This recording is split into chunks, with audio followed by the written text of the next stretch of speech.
तो BTech first semester का हमारा कोर्स तो कंप्लीट हो गया था, सारी वीडियो हम आपको दे चुके हैं। अब हमने कल से रिवीजन स्टार्ट किया था। कल आपको वेक्टर के इंपॉर्टेंट क्वेश्चन दिए थे, आज हमने मैट्रिक्स के इंपॉर्टेंट क्वेश्चंस दिए हैं। तो देखिए पहला क्वेश्चन है मैट्रिक्स का, बहुत इंपॉर्टेंट है। Test the consistency and solve the following system of equation 2x minus Y plus 3z equal to 8, minus X plus 2y plus Z equal to 4, 3x plus Y minus 4z equal to 0। मतलब आपको check करना है कि consistency है या नहीं है। अगर कंसिस्टेंट है तो फिर आप इसका सॉल्यूशन बताइएगा।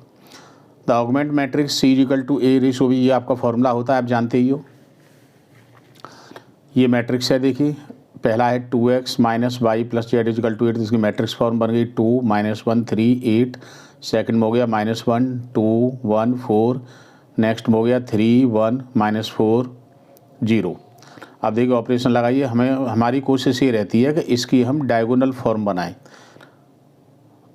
तो डायगोनल फॉर्म बनाने के लिए मेथड ये होता है कि सबसे पहला एलिमेंट है उसके नीचे 0 ले लो, फिर सेकंड के नीचे 0 ले लो, फिर थर्ड के नीचे 0 ले लीजिएगा।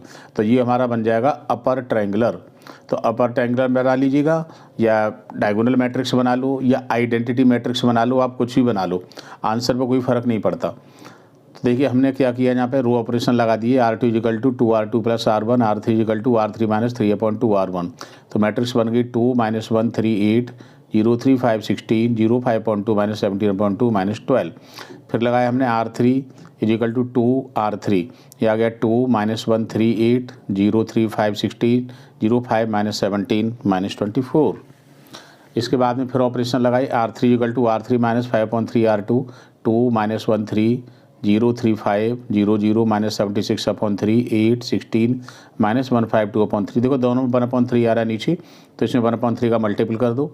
तो R3 इजिकल टू 3R3, 3 का मल्टीपल कर दो पूरी इक्वेशन में, 2 माइनस 1 3 8 0 3 5 16 0 0 माइनस 76 माइनस 152। तो रैंक ऑफ C और रैंक ऑफ ये दोनों बराबर आ गई, इसका मतलब है सिस्टम कंसिस्टेंट है। अब कंसिस्टेंट है कैसा है, यूनिक सॉल्यूशन है। सॉल्यूशन है तो आप सॉल्व कीजिए इसको। मैट्रिक्स को लिख लीजिएगा 2 minus 1 3 0 3 5 0 0 minus 76 X Y Z 8 16 152। Upper triangle matrix बना दी। अपर ट्रायंगल मैट्रिक्स बनाने के बाद में थर्ड रो का मल्टीपल कीजिए, फिर सेकंड का कीजिए, फिर फर्स्ट का कीजिए।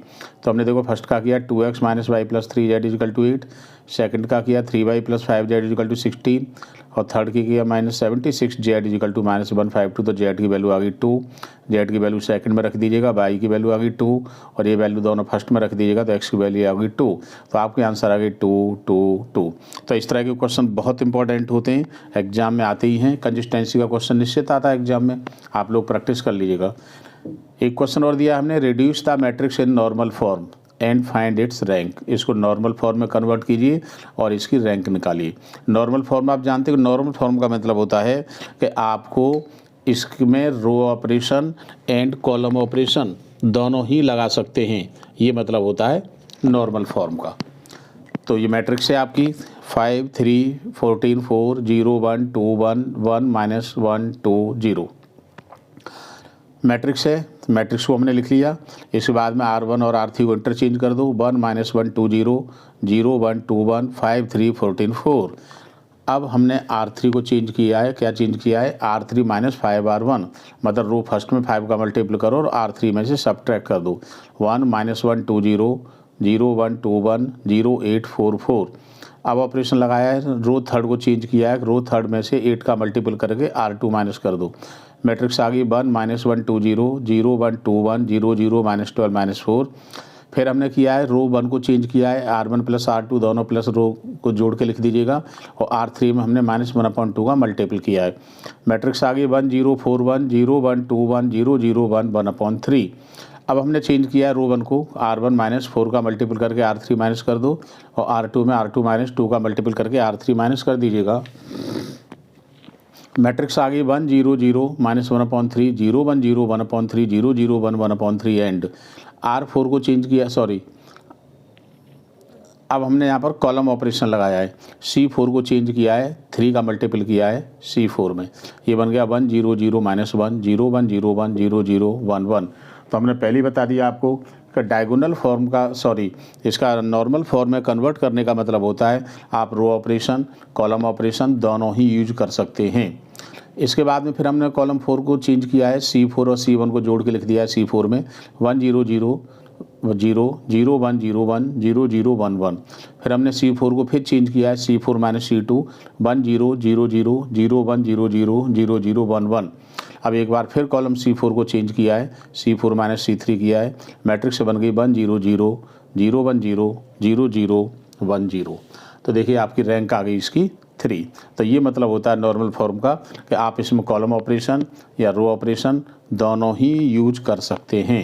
तो ये होती है नॉर्मल फॉर्म।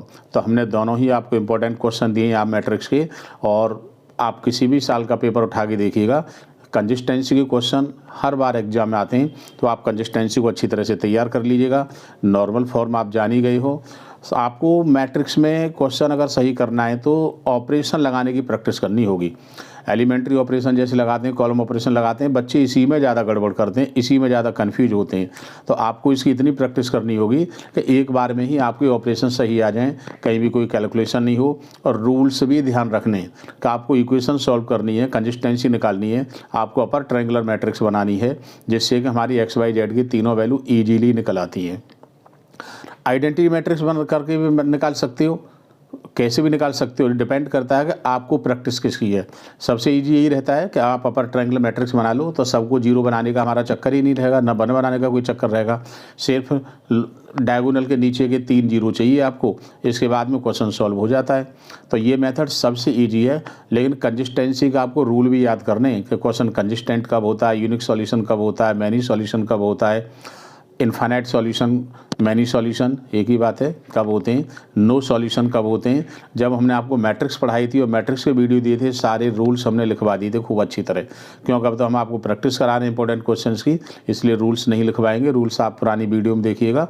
इस समय तो सिर्फ प्रैक्टिस कीजिए, एग्ज़ाम आपके ज़्यादा दूर नहीं है। 26 फरवरी से आपके प्रैक्टिकल स्टार्ट हो जाएंगे और 6 मार्च से आपके पेपर स्टार्ट हो जाएंगे। पेपर की तैयारी में लग जाइए अच्छी तरह से।